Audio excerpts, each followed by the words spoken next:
Brasil.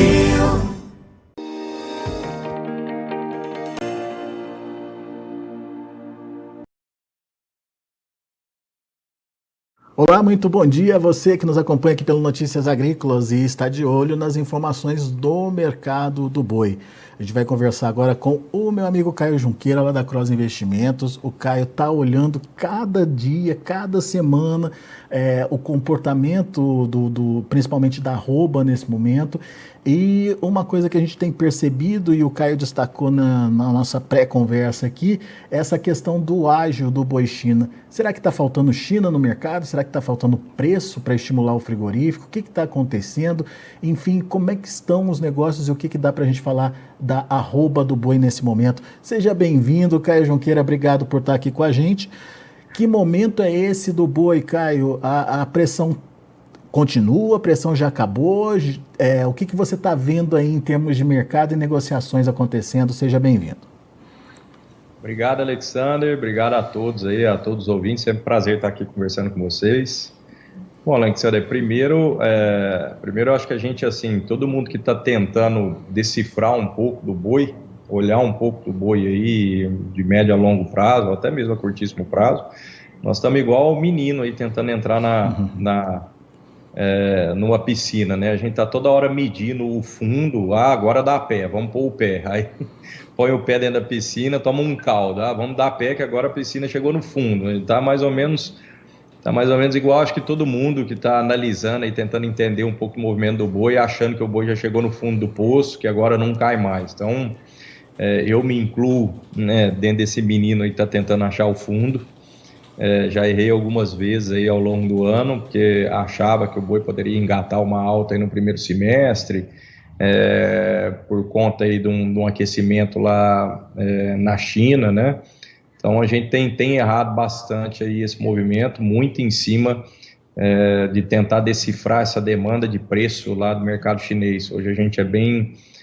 Hoje o Brasil, né, quem mexe com boi, ele é bem dependente aí do que acontece lá na China, em termos de apetite, de demanda, de preço, de volume. Então é um mercado complicado para a gente pegar informação lá, então a gente anda tomando umas tundas aí na cabeça, achando que o boi já chegou no fundo do poço, igual eu acho que a última vez que a gente falou com vocês aí na última entrevista, acho que o boi estava mais ou menos na casa dos 270 reais, e eu achei realmente que o boi já tinha chegado no fundo do poço, podendo fazer alguma coisa, um movimento um pouco volume aí para baixo, e o mercado hoje, estamos falando aí de 30 reais abaixo dessa nossa última conversa, se eu não me engano. Então hoje está tudo muito embolado, né? China hoje pagando um boi de 240, se a gente for usar São Paulo como base de preço para a gente conversar. Então a gente tem China pagando 240, a gente tem um ou outro mercado pontual, mercado interno comum de boi aí de 250 reais.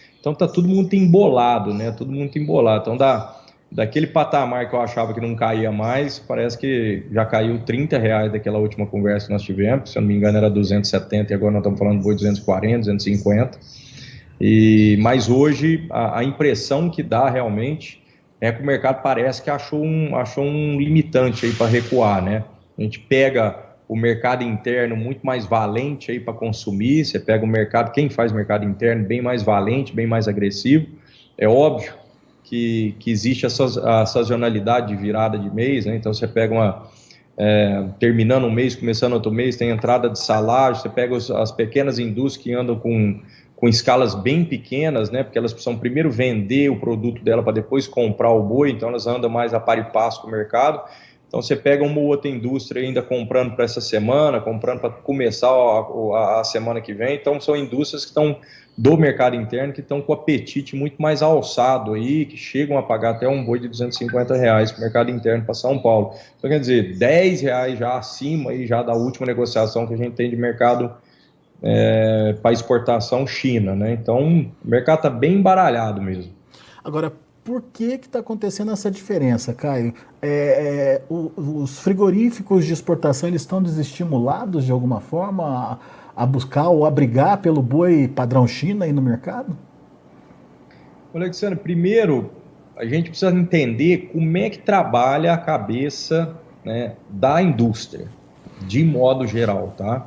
É óbvio que a grande indústria, a Bitela, as grandes indústrias, elas precisam se organizar mais a longo prazo, e esse se organizar mais a longo prazo reflete talvez uma escala um pouco maior ou escalas bem maiores, é porque ela se organiza, ela dá conta de vender volumes maiores, e aí ela tem a necessidade de fazer essa programação mais a longo prazo. Mas, de modo geral, a cabeça da indústria funciona meio que o contrário do que a maioria dos pecuaristas pensam, né, ou entendem. A indústria, primeiro ela faz a venda. Então, não é que a indústria vai pagar o meu boi hoje porque ela vai vender o meu boi ou a minha carne mais cara. Primeiro ela faz os contratos de venda. Então, está tudo vendido. Primeiro a indústria vendeu. Isso exportadora e mercado interno. Primeiro ela faz a venda. Ela vendeu a carne? Vendeu. Agora eu vou comprar o teu boi. Agora eu vou comprar o teu boi. Eu não consegui comprar o teu boi conforme eu vendi minha carne. Eu vou desossar, eu vou comprar já o boi pronto, eu vou buscar a carne mais longe. Então, o contexto de mais oferta, que é a virada de ciclo, que a gente começou há 2 anos atrás, o ano passado foi bem nítido. Então, no contexto geral, o que a gente bate na tecla, que a gente tem muito mais carcaça para vir no mercado, é o que está mandando no preço do boi. Então, quer dizer, a China leu isso, os compradores da China conseguem ler também essa dinâmica do mercado, notam que o Brasil tem ofertado mais carne para eles, eles vão abaixando o preço. A necessidade deles ainda é grande, tanto é que isso reflete ainda em bom volume exportado, só que a China não aceita mais pagar aquele sobrepreço, aqueles bons preços que faziam a indústria estar sempre correndo atrás de boi, com margem muito maior e pagando cada vez mais para o pecuarista. Então, hoje, o mercado chinês paga muito par e passo com o mercado doméstico. Então, a igualdade de preço ou a ausência de ágio que existe entre uma mercadoria e outra, que é nítido hoje, é comum a gente ver, provavelmente veio para ficar, ou vai ficar enquanto a gente tiver essa oferta de carcaça, oferta de boi, de vaca, de novilha, acima do que está essa curva de normalidade aí para um comprador poder puxar preço. Então, sempre que o comprador vem no mercado, ele acha um vendedor, 2 vendedores, 3 vendedores, sempre com muito volume, sempre todo mundo disposto a negociar, sempre todo mundo ofertando bastante carne. Então, ele é a lei da oferta e da procura, né? Então, a oferta e a demanda, ela que está dando o preço aí para esse mercado chinês. Então, o mercado chinês está pagando praticamente o mesmo preço que paga hoje o mercado interno. Tem exportado muito, mas a oferta está bem grande para quem está saindo com a carne para a China, né? E você estava me falando que tem casos, inclusive, que vale mais a pena o próprio pecuarista negociar com o frigorífico de mercado interno do que com o frigorífico para exportação, por questão de prazo de recebimento, é isso, Caio? Claro, hoje o registro ainda não subiu para o aplicativo, mas vai subir para o aplicativo, de um lote de boi que está super bem localizado, né? São Paulo, na verdade, é difícil você pegar um lote de boi que está longe da indústria, igual você pega aí MT ou pega MS, Tocantins. Então, é um lote de boi que está super bem localizado, um lote expressivo e bom, que a indústria China mandou só R$240, com R$30 abaixo do que no Encaixar China. E a gente conseguiu negociar, é óbvio que não foi o lote inteiro, foi metade do lote, mas a gente conseguiu negociar com o cliente a 250 no mercado interno. E vai puxar ainda dentro da semana. Então, assim, o mercado interno consegue absorver toda essa demanda? Não consegue. Toda essa oferta, quer dizer, não consegue. Mas pontualmente, principalmente nessas viradas de mês, né, que é essa sazonalidade, na melhora da reposição do atacado, porque como eu falei, a indústria pensa diferente do pecuarista. Primeiro ela faz a venda da carne. Então, como a indústria do mercado interno ela vem sempre com uma escala menor, né, uma demanda menor, uma escala um pouco menor, escala de abate mesmo, ela fez a venda melhorou, ele conseguiu vender um pouco melhor, ela tem uma oferta de boi concentrada, de boi pesado, de boa qualidade a 250, deu a margem, ela vem e paga. Não é que ela vai pagar isso para depois vender a carne dela mais cara, ela já vendeu a carne mais cara, por isso que ele pode pagar um boi mais caro. Então, nessas viradas de mês, a gente está vendo Não é só esse mês passado a gente já viu esse estreitamento, e a gente chega a ver até a curva invertida do mercado interno para o mercado externo. O problema é que você não consegue colocar volume, porque o frigorífico pequeno ele vende bem menos em termos de quantidade de carne do que um grande frigorífico. Então, ele vendeu um determinado corte, um determinado comprador que quer pagar melhor, que está pagando melhor uma carne mais cara, ele vem atrás dessa mercadoria. Essa mercadoria é 1.000 bois? Não, não é. Geralmente uma indústria pequena vai bater 250, 400 boi por dia no máximo.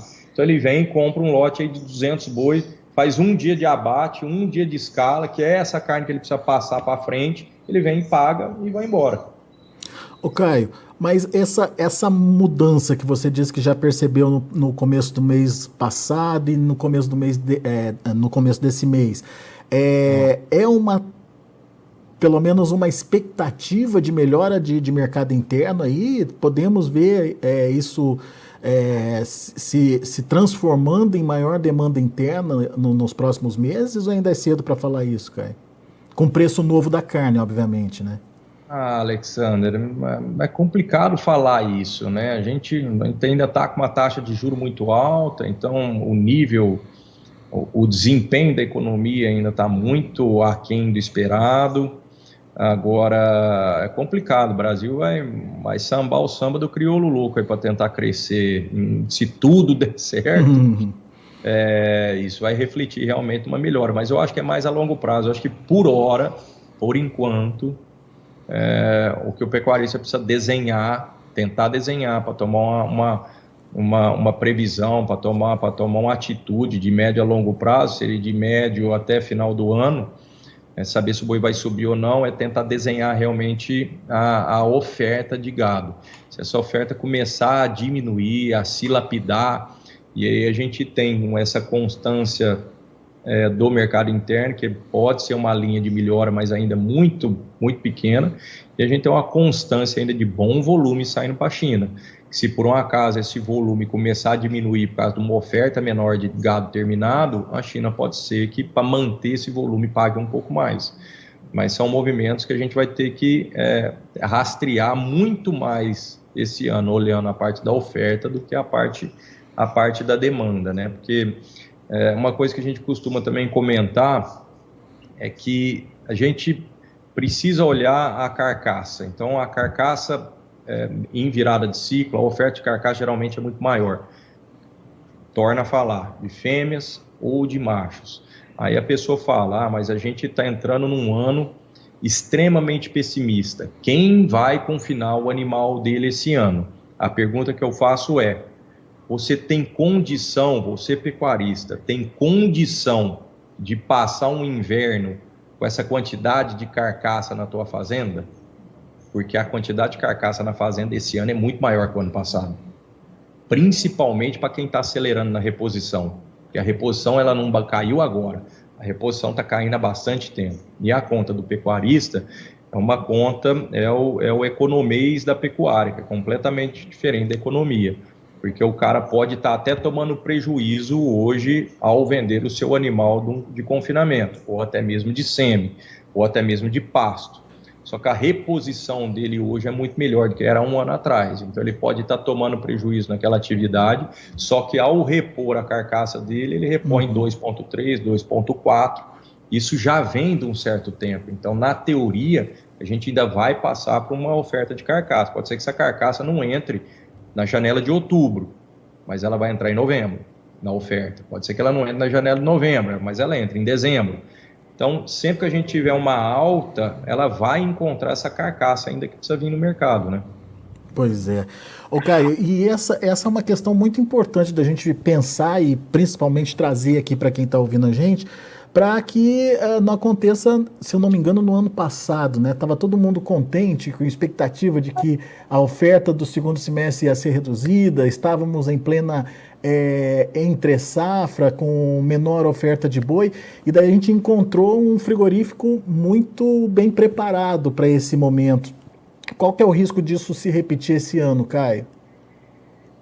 Alexandre, eu acho que é grande. Eu acho que é grande. Assim, a base que a gente saiu o ano passado, Não é a mesma base que a gente está saindo esse ano. Então, ano passado a gente teve fim de pandemia, chegando em meio aqui, tirando a concentração. O ano passado a gente teve finalização de pandemia.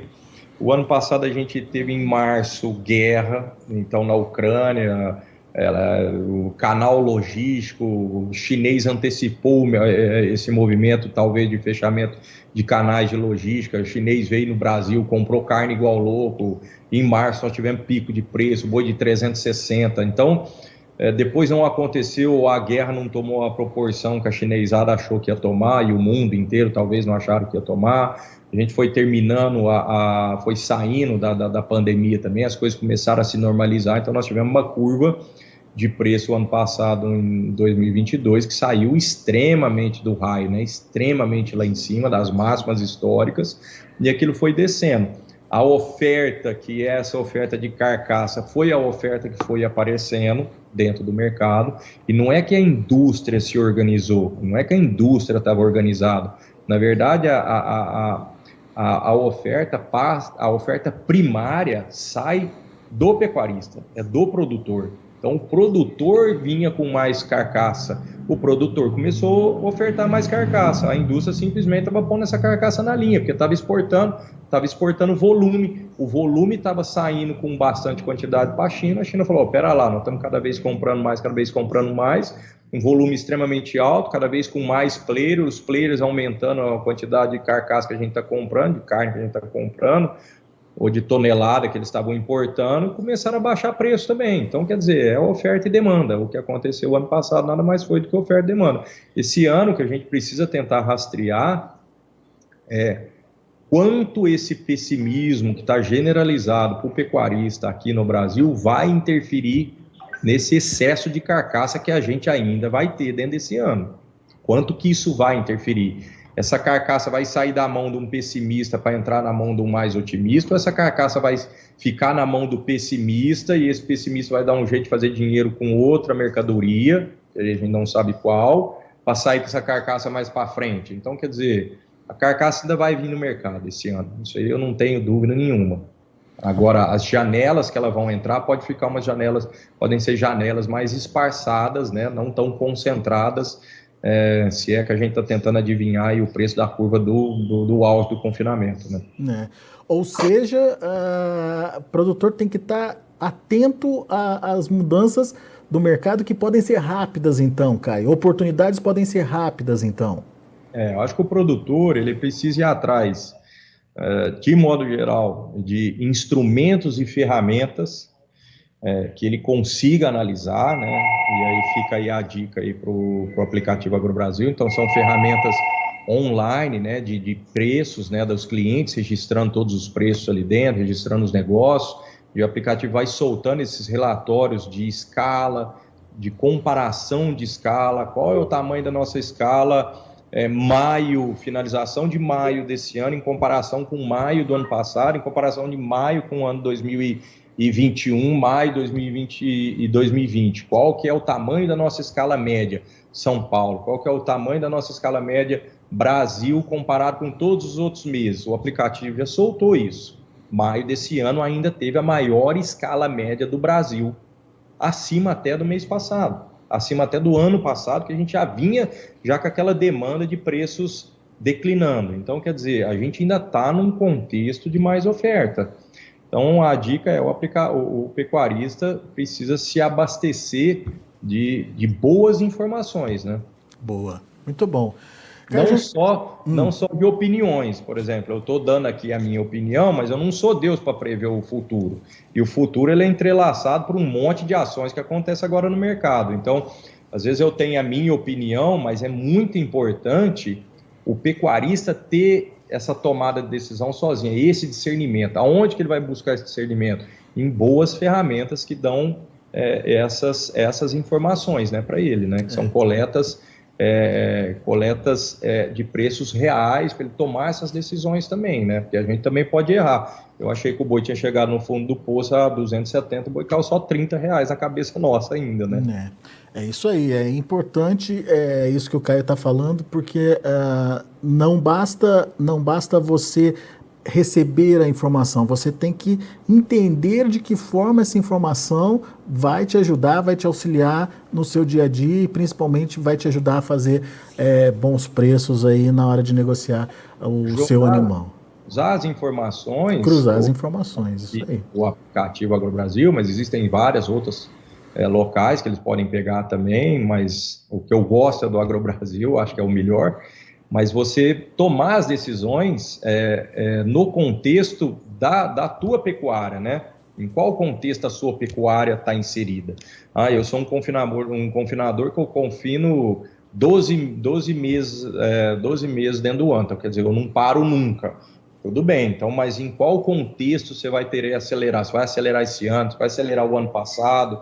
Então, quer dizer, o contexto que você está inserido é muito importante. Então, às vezes, a informação que eu estou pegando hoje dentro do aplicativo sirva para um contexto de um pecuarista que está, talvez, lá no MT, com um gado que ele só está tratando a sal ou proteinado, não faz confinamento. Talvez sirva para ele e não sirva para um grande confinador que não tem muito como sair dessa roda, né, dessa bicicleta que a gente chama. Se ele parar de pedalar, a bicicleta cai para o chão. Então, tem que se adequar, mas as informações estão aí, são informações boas, são informações que a gente confia, que a gente vai atrás para averiguar. Então, os dados são dados que a gente confia, mas as informações, as tomadas de decisões não tem que estar só embasada nas pessoas que vêm aqui conversar, né?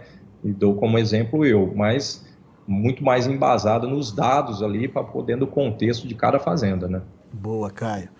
Meu amigo, obrigado mais uma vez por estar aqui com a gente, disponibilizar um pouco do seu tempo aí para traduzir esse mercado aí para a gente, como você falou no começo, estamos todo mundo aqui tentando ver que fundo de piscina é esse, né, Caio? Se vai dar para entrar ou não, né? Vamos esperar para ver aí, mas por enquanto muito obrigado, viu? Volte sempre. Obrigado a todos aí, uma boa tarde a vocês, eu que agradeço. Tá aí, Caio Junqueira, Cross Investimentos aqui com a gente, trazendo as informações do mercado do boi. Vamos ver como estão os negócios, mercado futuro nesse momento, de olho na tela, vamos lá. Mercado misto, o junho, por exemplo, sobe 0,14% a R$ 246,50, o julho cai 0,18% a R$ 254,00. Agosto sobe 0,65% a R$ 255,45, setembro cai 0,37% a R$ 254,05, ou seja, mercado oscilando bastante, mas enfim, negócios aparentemente devagar. A gente vê pelo horário que está sendo colocado aí de cada contrato, tem diferença de horário, ou seja, cada um negociando num momento diferente do dia.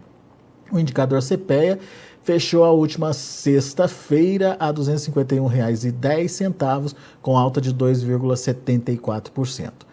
Muito bem, são os números de hoje, a gente vai ficando por aqui, agradeço a sua atenção e audiência. Daqui a pouco tem mais informações e outros detalhes aqui para você no Notícias Agrícolas. Continue com a gente. Negociou, registrou.